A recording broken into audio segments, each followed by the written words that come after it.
Miren, esta presentación, les decía yo, surge en un momento me parece a mí que es muy interesante. Vale la pena que consideremos esto, todos los que estamos aquí, yo creo que Alejandro y ustedes comparten este punto de vista. Estamos viviendo una coyuntura muy interesante. Suena a un cliché, pero estamos presenciando la historia. Eh, para las personas que tengan mi edad, no los voy a comprometer diciéndolo, pero para quienes tengan arriba de 60 años, eh, habrán vivido un par de crisis económicas en este país, habrán crecido, como lo hice yo, con la angustia de la Guerra Fría y de a ver qué país apretaba primero el botón. Y la verdad es que nunca me esperé en esta Pax Americana que se creó durante varias décadas y luego, por lo menos desde los 70, finales de los 60, hasta hace apenas un año o un par de años, este periodo de tranquilidad y de paz que había generado el advenimiento del proyecto neoliberal. Pero no ha sido sino hasta hace muy poco, relativamente poco, este periodo de calma relativa, quiero subrayar esto, una calma relativa, no se había visto sacudido como lo estamos viviendo actualmente. Resulta que hace algunos días se llevó a cabo el Foro Económico de Davos, ¿no? Y como parte de las actividades de Davos se presentó este informe sobre los riesgos globales de este año, que se presentó también con motivo de la reunión en Davos. ¿Qué son los riesgos globales? Bueno, pues son amenazas globales que trascienden las fronteras de los estados-nación y hoy han impuesto un desafío que no conocíamos o del cual no teníamos recuerdo de manera tan importante como lo tenemos ahora. Quizá la crisis más cercana que vivimos y que me hace recordar y sentir algo similar fue la crisis de los misiles en Cuba, ¿no? Donde también el mundo estuvo verdaderamente al borde de una crisis muy, muy seria. Este reporte que publica el Foro Económico Mundial, este reporte 2026 de riesgos globales, tiene una característica, y la característica principal es que es la incertidumbre el tema definitorio de este reporte. Si hay algo que estamos viviendo actualmente en todo el planeta es precisamente este periodo muy álgido de incertidumbre. Existen percepciones negativas sobre el futuro que están muy acentuadas. Alguien me ha calificado en más de una ocasión como una persona que no es optimista, incluso hasta fatalista. Yo preferiría decir que soy un crítico informado, pero entendería muy bien si algunos de ustedes me dicen, ¿sabes qué? Sí es una visión muy fatalista, muy pesimista.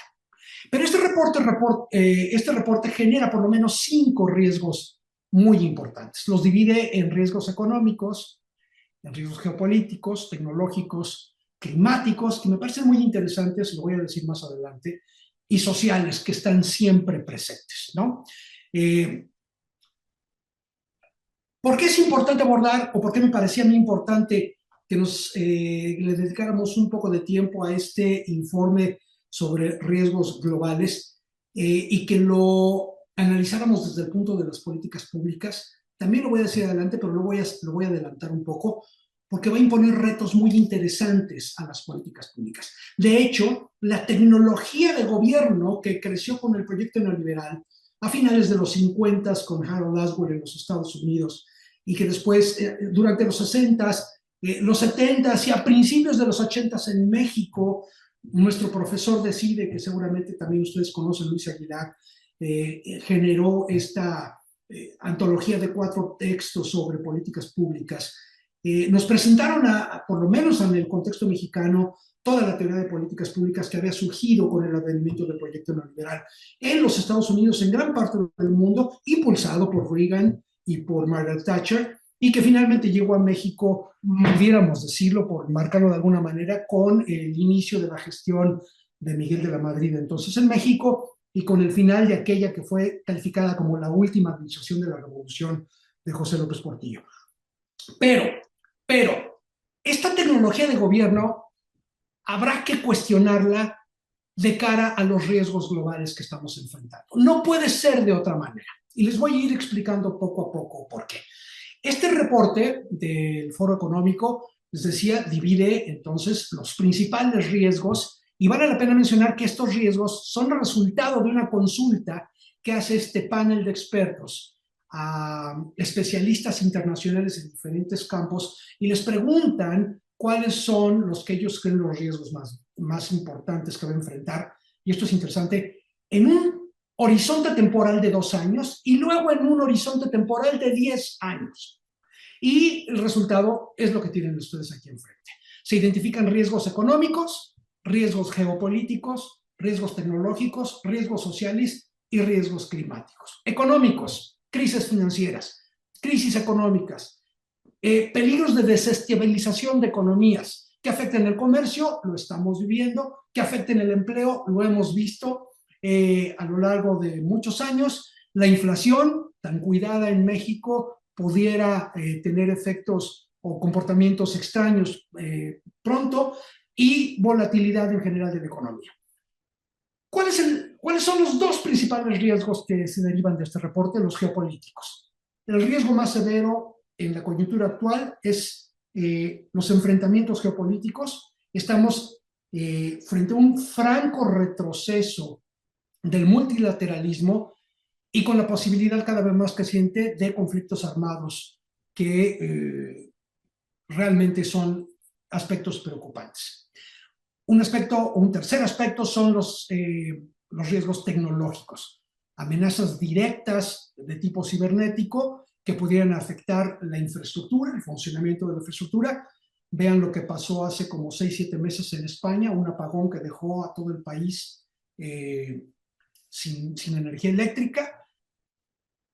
La generación de desinformación a través de las redes sociales o la falta de veracidad de la información y los riesgos que implican la inteligencia artificial, particularmente la generativa, la que es capaz de generar fake news o noticias falsas o información que no es cierta y que tiene un impacto directo, y esto lo vamos a ver cuando abordemos el tema con políticas públicas, tiene que ver de manera directa con 2 actividades que son fundamentales en la democracia, que es la deliberación y la reflexión sobre asuntos públicos. Otro asunto, los asuntos sociales. Y no debería de sorprenderles que la desigualdad es el riesgo de mayor interconexión con los otros, con lo geopolítico, con lo económico, con lo tecnológico y con lo climático. ¿Sí? La desigualdad tiene impactos en casi todos los ámbitos de las políticas públicas, en contextos plácidos y aleatorios que más o menos habíamos estado acostumbrados a administrar y en los cuales estábamos más o menos acostumbrados a vivir.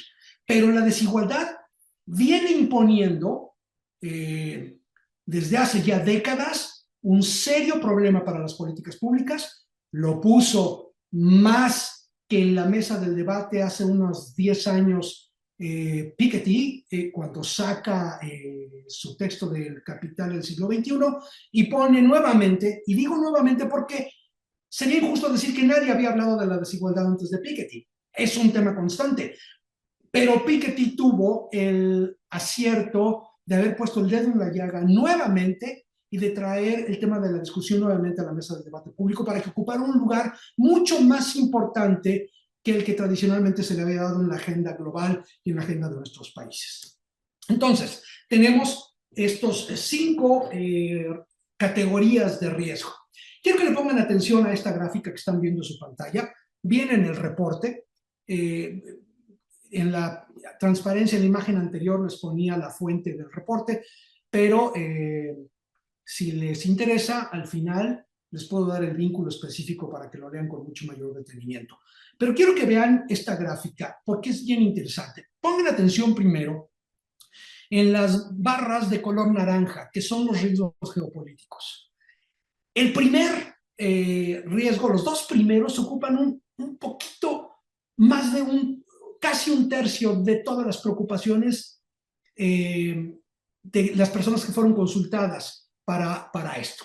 ¿Qué se les preguntaba?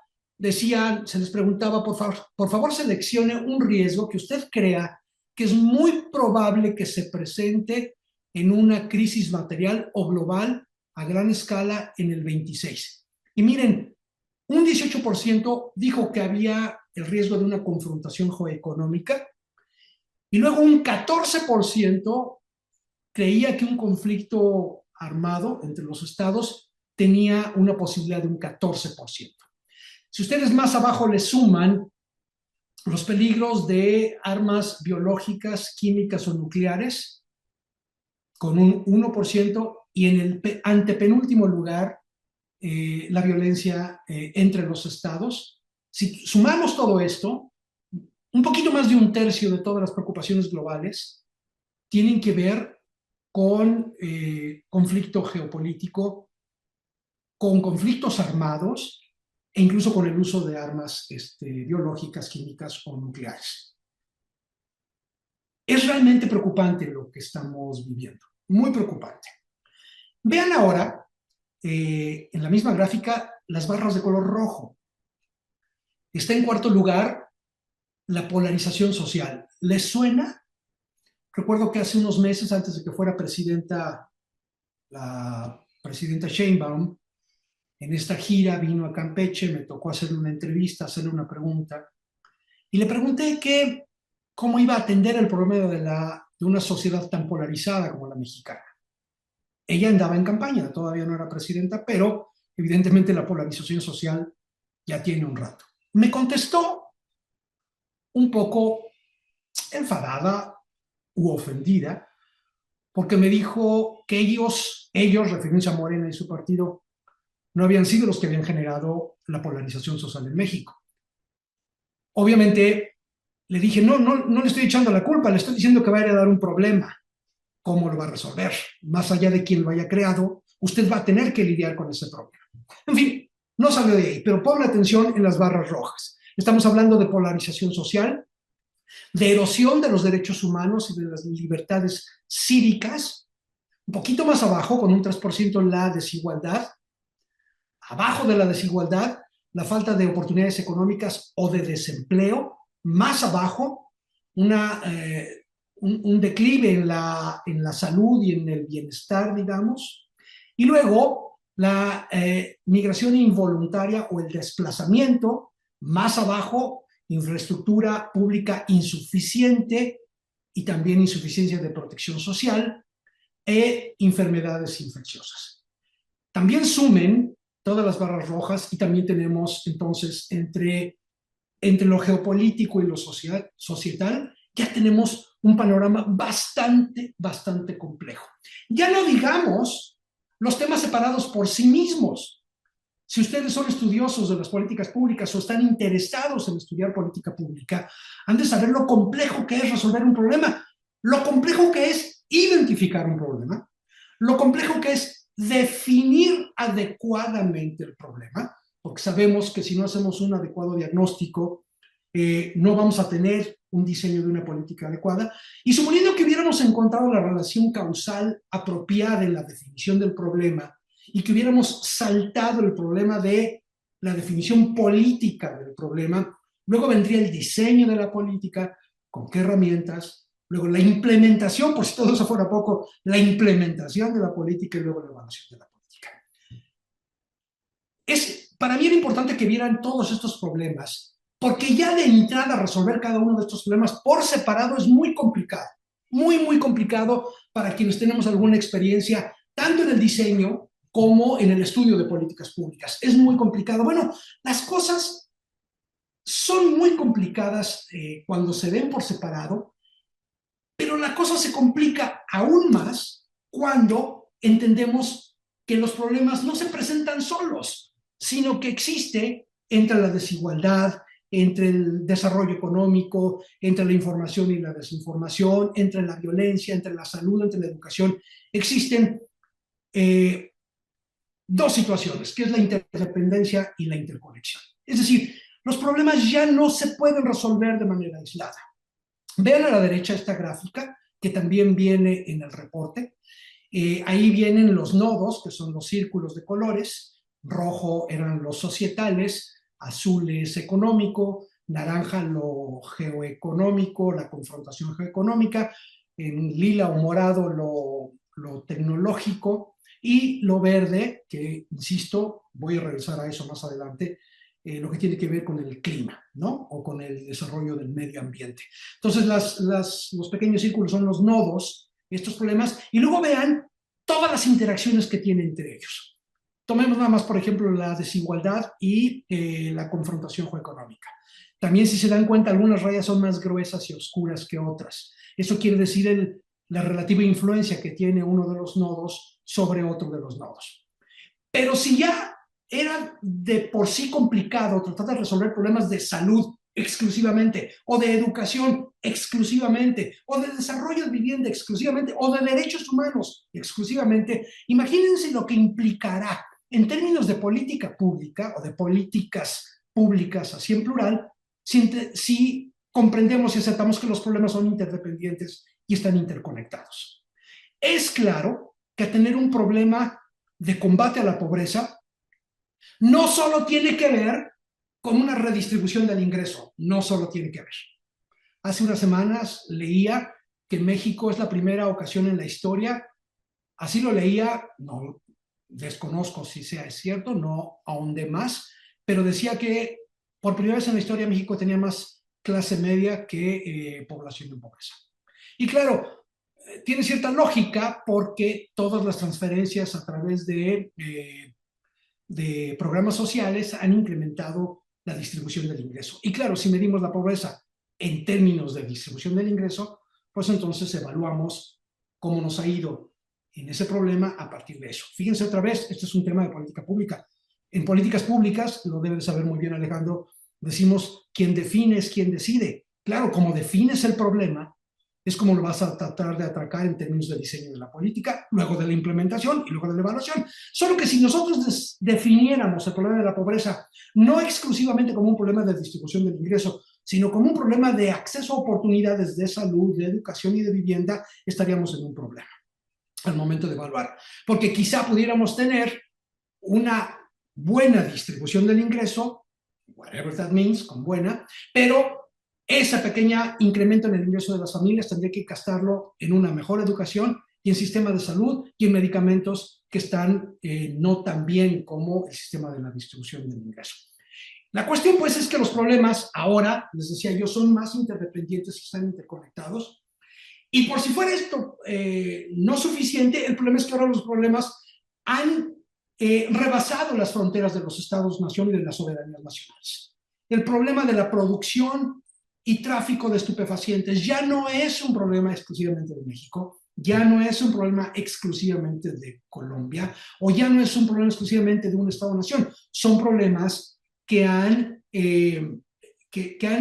desbordado las posibilidades técnicas, incluso las posibilidades políticas de los estados-nación. Y eso hace pensar, entonces, que por un lado la interconexión y la interdependencia de los problemas y las limitaciones propias de los estados-nación para la resolución de estos problemas por separado y de manera interdependiente e interconectada requieren entonces aproximaciones supranacionales. Lo cual suena bien, pero el problema es que en la coyuntura actual, en un escenario de creciente confrontación geoeconómica,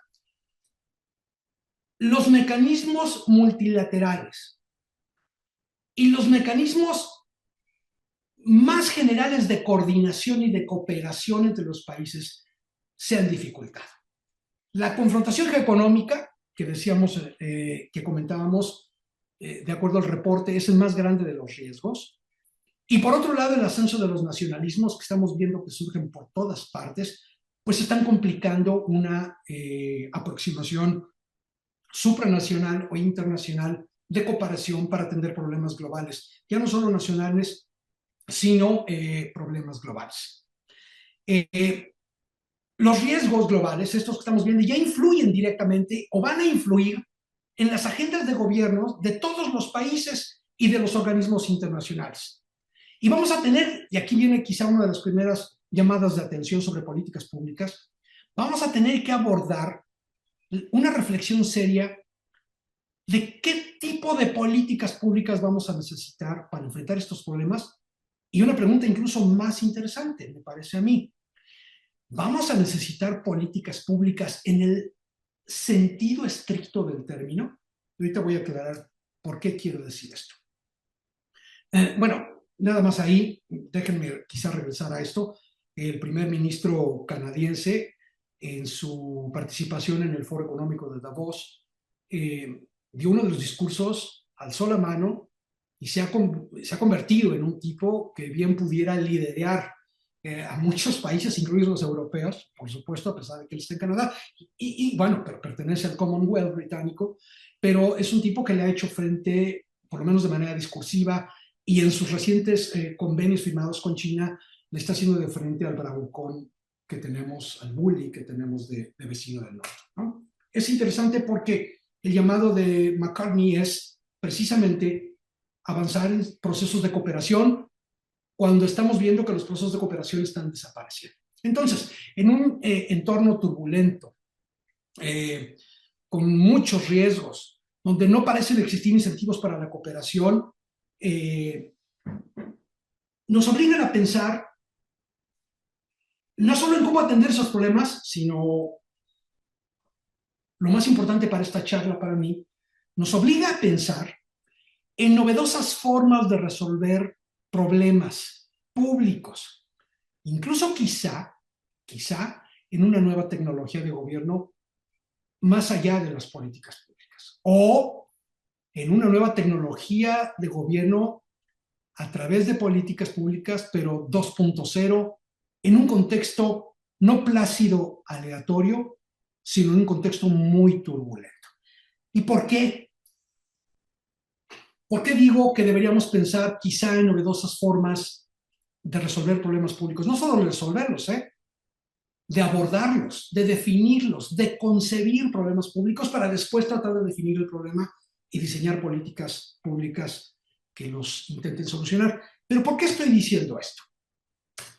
Lo estoy diciendo porque junto con el proyecto neoliberal que surgió, les decía yo, finales de los 50, cuando Laswell empezó a hablar sobre políticas públicas, en los 60, cuando empezó a tener apogeo gracias a algunos de los programas como la guerra contra la pobreza en Estados Unidos, también surgió una nueva tecnología de gobierno que fueron las políticas públicas. Y las políticas públicas ponían el acento en dos elementos fundamentales. El primero era que no decíamos o no decimos o no deberíamos decir política pública, en singular política, sino políticas. ¿Por qué? Porque el primer problema o el primer elemento definitorio de esta definición de esta tecnología de gobierno que surgió junto con el proyecto neoliberal, que son las políticas públicas, ponía el énfasis en que los asuntos deberían de ser tratados cada uno en su propio entorno, conocer sus problemas, sus actores fundamentales, los intereses de esos actores, los recursos, la historia detrás de ese problema, que era diferente a la historia, a los recursos y a los stakeholders o actores principales de otros problemas, como el de salud o como el de educación. Entonces, son políticas porque se quería y se pretende reconocer que los asuntos públicos son de una diversidad importante y que no pueden ser atendidos con una aproximación única. Para el caso de México, por ejemplo, el acomodo corporativo del Estado mexicano que creció después de la Revolución Mexicana le daba el mismo tratamiento político a todos los asuntos. De ahí que atención específica al modelo corporativo político mexicano era importante para entender cómo se comportaban las soluciones a problemas de salud, de educación, de vivienda, etcétera, etcétera. Era un mismo tratamiento para diversos problemas. Y lo primero que quiere poner, quiere darle la importancia a las políticas públicas es que los asuntos deben de ser tratados de manera diferenciada, para no darles un mismo tratamiento. no pueden tener una misma lógica de abordaje y por lo tanto no pueden tener una misma solución o un mismo método, sea corporativo o sea autoritario, sino tratándolos de manera diferenciada para cada asunto público. Por eso no es una política pública, sino por eso son políticas en plural, políticas públicas, ¿no?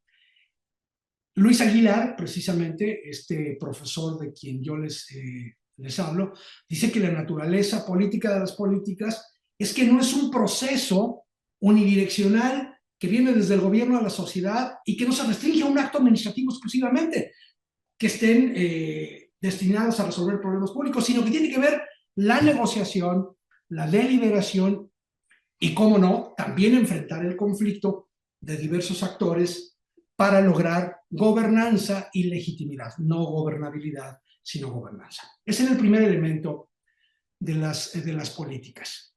Quiero que pongan atención en el aspecto de la deliberación, de la discusión y del tratamiento político de los asuntos. Pero también son políticas.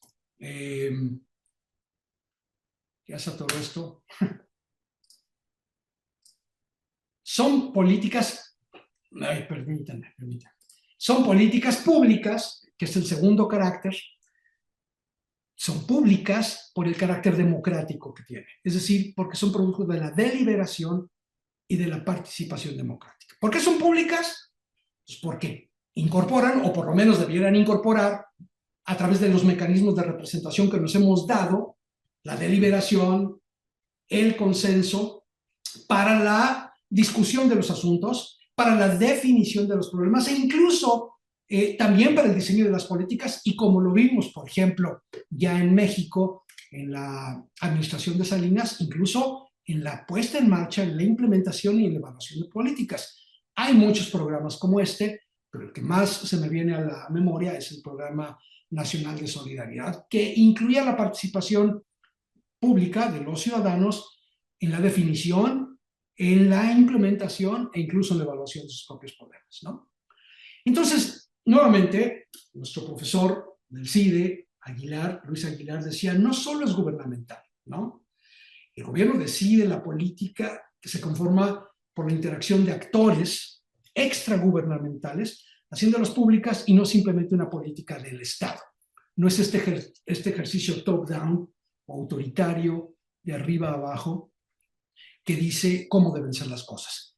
Las políticas, para que sean políticas y sean públicas, deben ser producto de la deliberación y de la participación democrática. De ahí que es necesario reconocer que solo en sociedades democráticas se pueden llevar a cabo las políticas públicas, lo cual me regresa un poquito a la discusión que estábamos teniendo antes. ¿Cuál es el problema?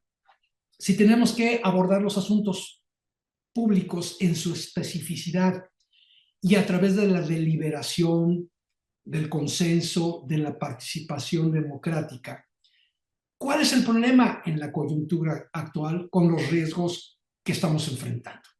Bueno, en todo el mundo hay una creciente disolución, una creciente desilusión con las estructuras tradicionales de gobierno. Hay discusiones en los journals académicos sobre la eficacia y la eficiencia de la democracia. Para muchas personas hay mucha deliberación, hay mucha política y pocos resultados.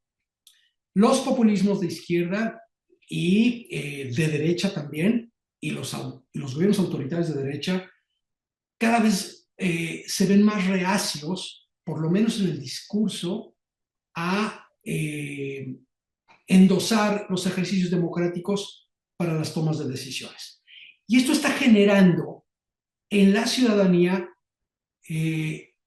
algo que primero se conoció como la desafección política, luego como el desencanto político y más recientemente como la desconexión política. Tal pareciera que hemos pasado de la desafección, es decir, de dejarle tener afecto a la política y a la democracia por ineficientes, luego pasamos al desencanto, ya no me funciona, ya no me parece que la democracia sea lo mejor que tenemos para resolver problemas públicos y estamos aterrizando en la desconexión finalmente. Me desconecto de la política, lo cual nos regresa a un problema que los filósofos tradicionales decían que lo peor que podemos hacer es desentendernos de la política, porque entonces le vamos a entregar el gobierno de todos nosotros a cualquier persona. El problema es que esto está teniendo efectos muy serios sobre el pacto político fundamental, sobre el contrato social que se ve debilitado frente a los problemas de eficacia de la democracia. Otro problema: cada vez más las personas sienten que están siendo excluidos del proceso de toma de decisiones. Tenemos años, décadas, hablando de los severos problemas de representación política y de participación en el pacto político. ¿Y cuál ha sido uno de los detonantes? Los problemas de la desigualdad. Por eso la desigualdad ocupa, junto con la confrontación geoeconómica, los dos retos más importantes, a pesar de que la desigualdad es el nodo que más interconectado está con todos los demás asuntos. Claro, porque la desigualdad genera problemas en todos los órdenes, cosa que a muchos gobiernos les ha costado mucho trabajo comprender, ¿no? Según la encuesta mundial de valores, que se llevó a cabo en 66 países, casi la mitad de la población, vean este dato, percibe que los individuos más ricos suelen comprar las elecciones de su nación. En el reporte que hizo Oxfam, también hace como un mes, hablaba que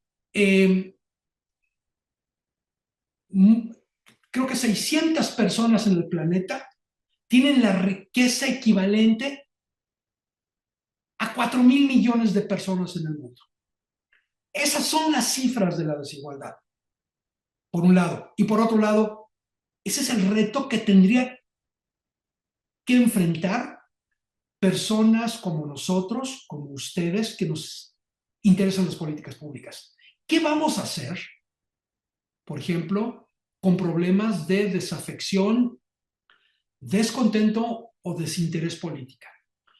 ¿Cómo vamos a tratar problemas relacionados con un contrato social debilitado y con problemas de gobernanza y de gobernabilidad? ¿Qué vamos a hacer con los problemas de desigualdad? ¿Qué vamos a hacer para estructurar arquitecturas fiscales que de pronto le puedan dar recursos a los gobiernos para enfrentar problemas de desigualdad? Pero eso no es todo. También existe la creencia de que las políticas públicas ya no generan resultados tangibles en la calidad de vida. El Premio Nobel de Economía, Stiglitz, llamó a esto la anatomía del asesinato de las clases medias, porque para las clases medias el ascensor social se ha detenido. Insisto, no los voy a salpicar a ustedes, pero yo crecí en la época en donde a mí sí me funcionó el ascensor social. Sí seguí un patrón, sí cumplí las reglas y sí logré algunos de los objetivos. Si hoy mis hijos, tengo dos, una de 19 y uno de 28, pero si hoy quisieran ellos seguir el mismo patrón que yo, no van a obtener los mismos resultados. Para ellos, de manera efectiva, este elevador, este ascensor social ya no funciona. Las políticas públicas ya no generan resultados tangibles en la calidad de vida de los ciudadanos. O está costando mucho, o simple y llanamente no terminan por cuajar las soluciones a los problemas. Y por si fuera todavía esto poco, en este contexto han surgido narrativas, discursos, que dicen que hay que dejar de lado el bla, bla, bla, ¿no? Al diablo con las instituciones, en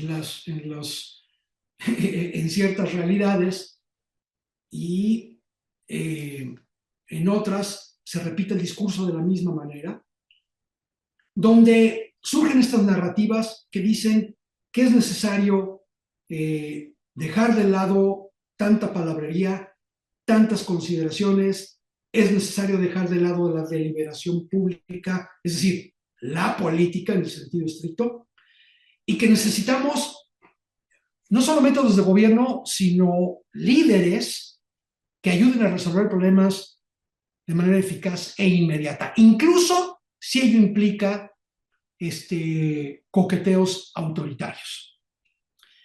Y el riesgo 4, los que están de color lila, por ejemplo, hablaban de cuál es el papel de la desinformación y de la información sesgada que ahora tenemos en redes sociales y particularmente lo que va a empezar a suceder con la inteligencia artificial. En términos de agenda académica para quienes estudiamos políticas públicas, ¿cómo vamos a hacer políticas públicas con la inteligencia artificial? ¿Cómo vamos a enfrentar los retos que la inteligencia artificial y las redes están poniendo en las narrativas y en la construcción de discursos que permitan la gobernanza y la gobernabilidad democrática?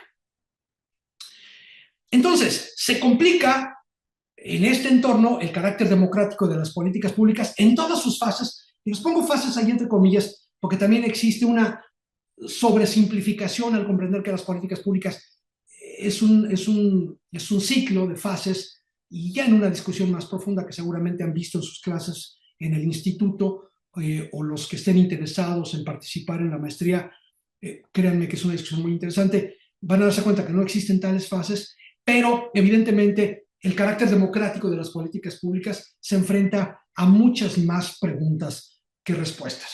Vean,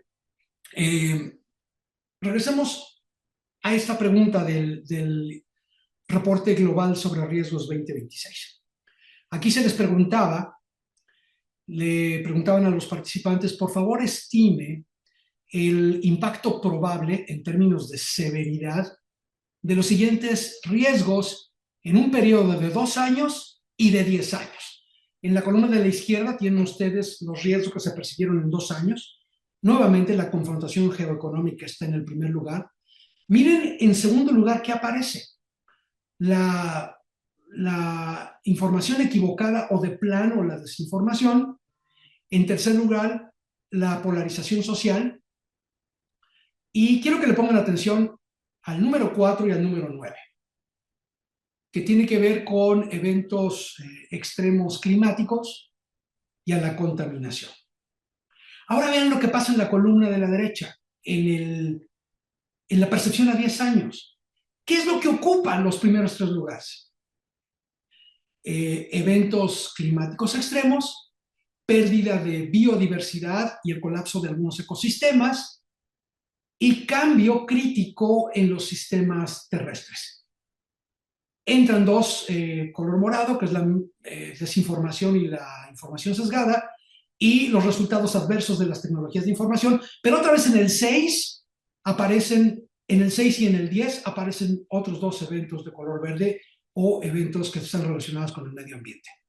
Esto es importante y interesante, se los había dicho, porque si bien es cierto la coyuntura de riesgos nos va a obligar a enfrentar problemas de inmediato, apremiantes, sin darnos cuenta, vamos a la columna de la izquierda, cuando percibimos que los eventos extremos ambientales solo están en un cuarto lugar y la contaminación en el 9, lo que estamos haciendo es que en un periodo de largo plazo, en un periodo de 10 años, el medio ambiente nos va a pasar la factura con problemas igualmente acuciosos que cuando hicimos la aproximación a 2 años. Es decir, si hoy tuviéramos que encargarnos, porque no hay de otra, de la confrontación geoeconómica, de la información y la desinformación, de la polarización social, de los conflictos estatales armados, de la inseguridad cibernética, y descuidamos los problemas relacionados con el medio ambiente, ok, en 10 años la agenda va a tenerse que centrar en los problemas derivados del medio ambiente.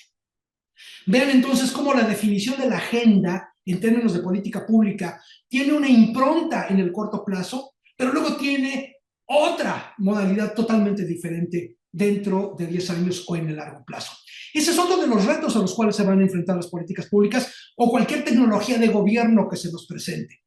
Vamos a tener que aprender a manejar modelaje, y en este sentido las tecnologías de información y la inteligencia artificial van a ser útiles, para aprender a desarrollar modelos que nos ayuden a tomar decisiones en el corto, en el mediano y en el largo plazo, y prever Desde el corto plazo, el abordaje y la solución y el diseño de problemas, eso es interesante lo que acabo de decir, que se van a presentar dentro de 10 años.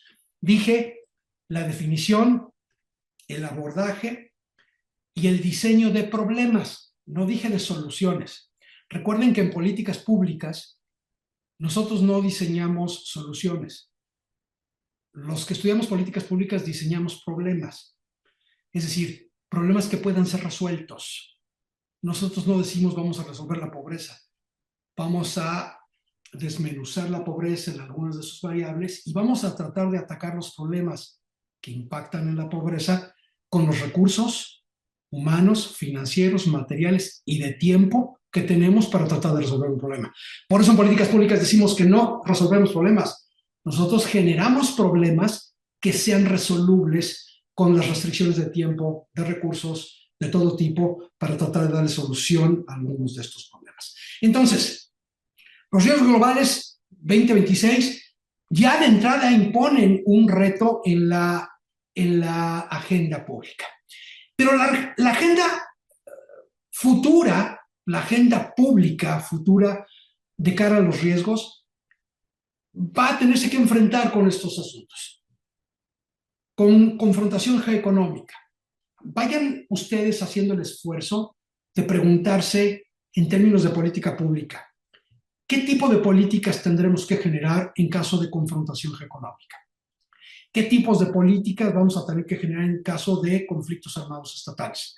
¿Qué tipos de políticas que no conocemos, y créanme, no me gustaría conocer, vamos a tener que desarrollar para enfrentar problemas derivados del uso de armas biológicas, nucleares o químicas? ¿Qué tipo de políticas vamos a poner en práctica de cara a la polarización social? ¿Cómo vamos a tener que reformular las políticas públicas para atender el problema de la desigualdad? ¿Con qué recursos? ¿Con qué discursos? ¿Con qué valores? ¿Cómo vamos a enfrentar hoy la erosión de los derechos humanos y de las libertades cívicas? Vean lo que está pasando en Estados Unidos con las libertades cívicas. No es una exageración. ¿Qué va a pasar con la migración y los desplazamientos involuntarios? ¿Cómo vamos a enfrentar los problemas en México, para no ponerlo tan grande? ¿Cómo estamos enfrentando el problema de los desplazamientos de Latinoamérica que pasan por México y querían ir a Estados Unidos? ¿Cómo lo estamos resolviendo? ¿Planeamos eso o estamos actuando reactivamente a las determinaciones de los Estados Unidos? ¿Cómo desde hoy vamos a diseñar una agenda para la atención de los eventos climáticos que se van a presentar dentro de 10 años o dentro de 5 años? ¿Cómo vamos a atender la contaminación? El problema es que estamos posponiendo estos temas en la agenda pública, pero el costo está incrementándose. ¿Cómo vamos a atender la desinformación? Un problema tan vital ahora en términos de política pública. ¿Con qué valores públicos? ¿Con qué recursos públicos? ¿Cómo vamos a enfrentar los problemas de una inteligencia artificial generativa que puede ponerme a mí mañana en un video que se los mande a ustedes diciendo puras tonterías y ustedes juran que soy yo el que está hablando? ¿Cómo vamos a hacerlo? ¿Cómo vamos a enfrentar la inseguridad cibernética? ¿Cómo se van a alterar los derechos humanos de una política que quiera alterar la inseguridad cibernética? ¿Cómo vamos a atender, por ejemplo, un creciente clima de desconfianza entre los países?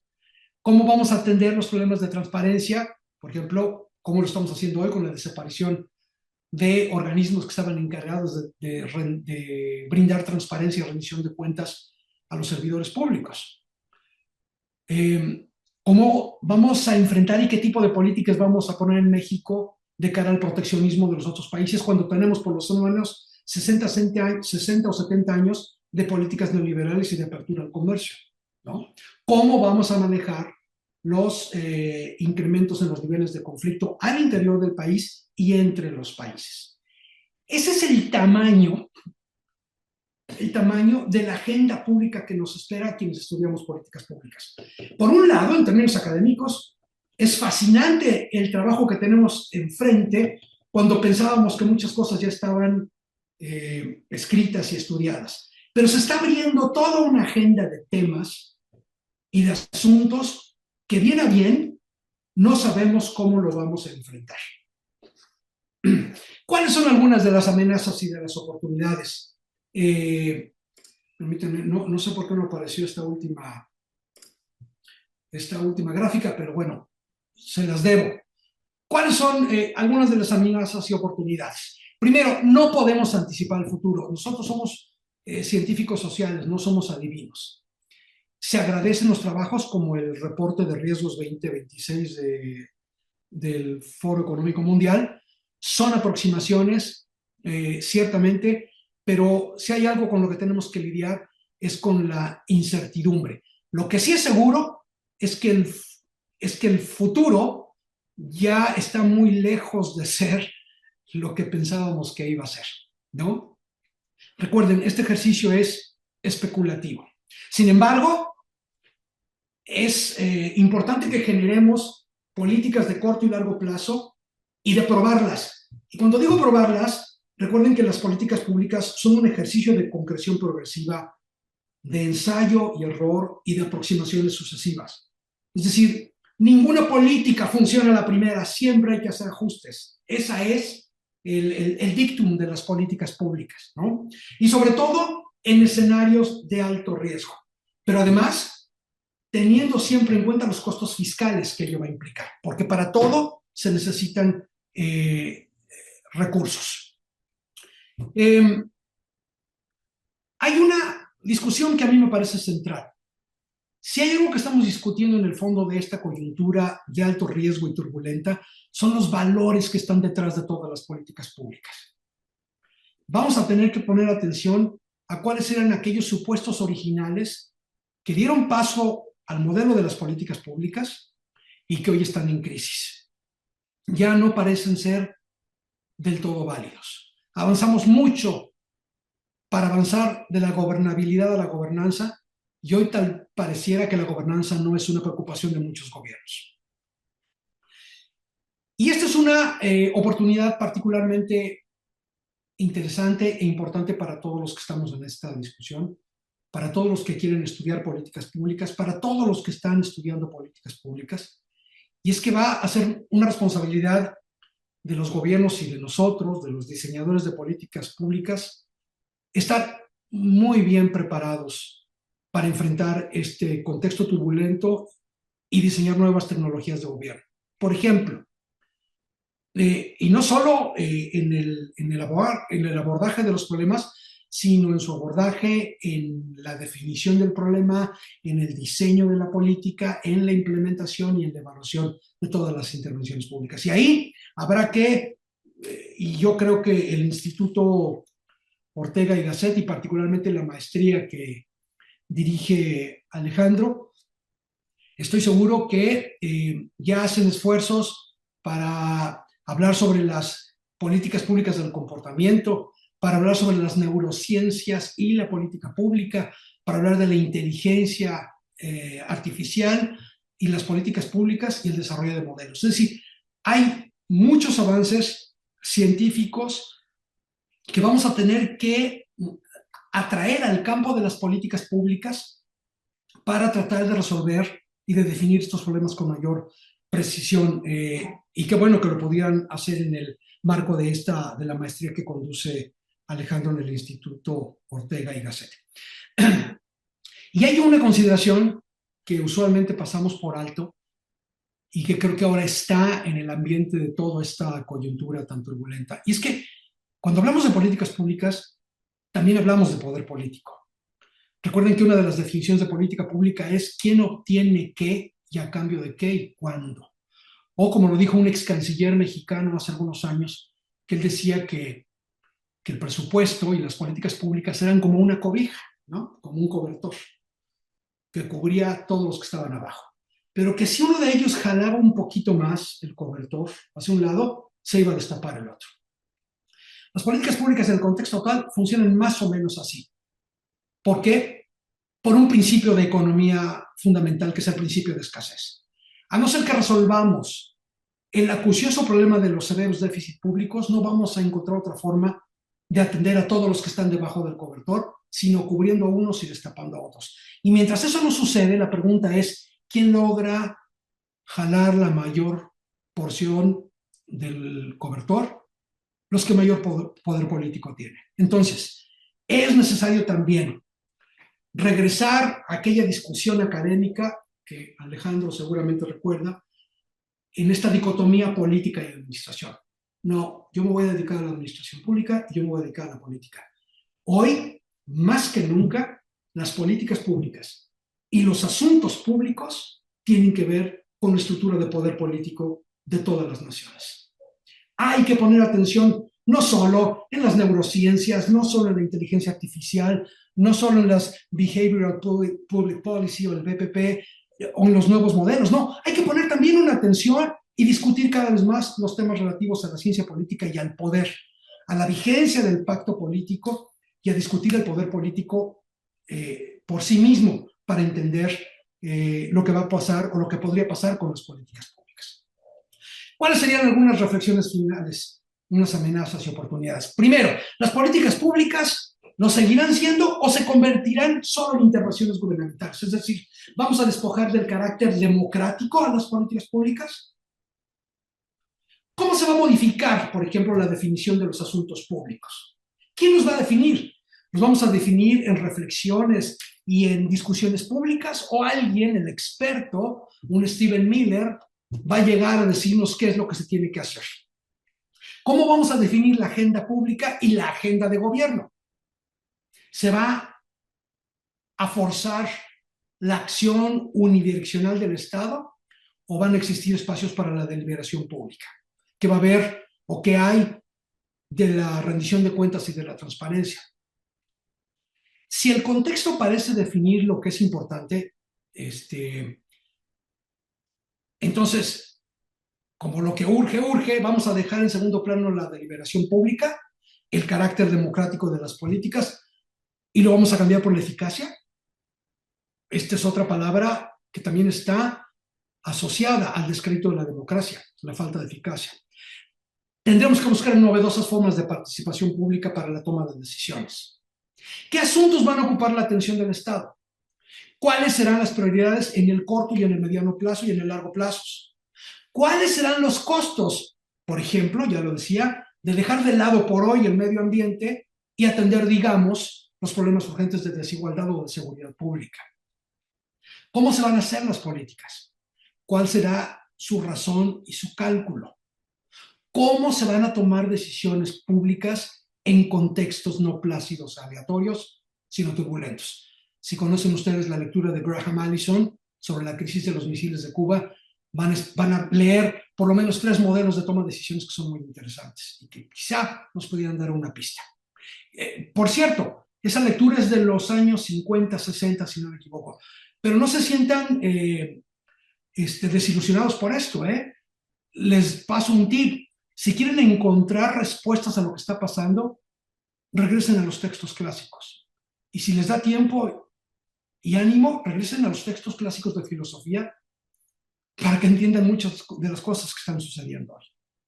Existirán espacios para las diversas estrategias de implementación en contextos turbulentos, por ejemplo el bottom-up, que decía que hay que implementar desde abajo hacia arriba, o utilizar a los burócratas a nivel de calle para implementar políticas públicas, o la microimplementación.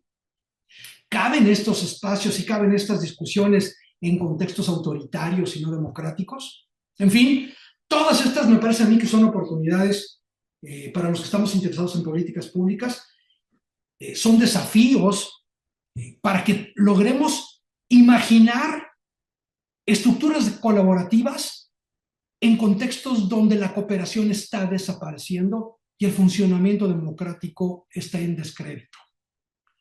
No ha perdido la batalla, pero está enfrentando una de sus crisis más severas.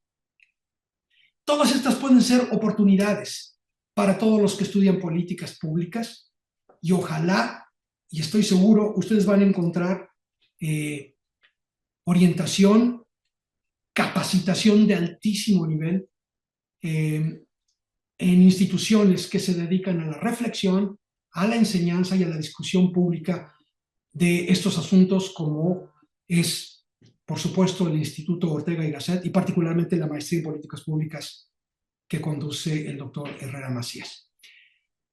Con esto termino la charla y le podemos dedicar tiempo a los comentarios o preguntas que ustedes quieran.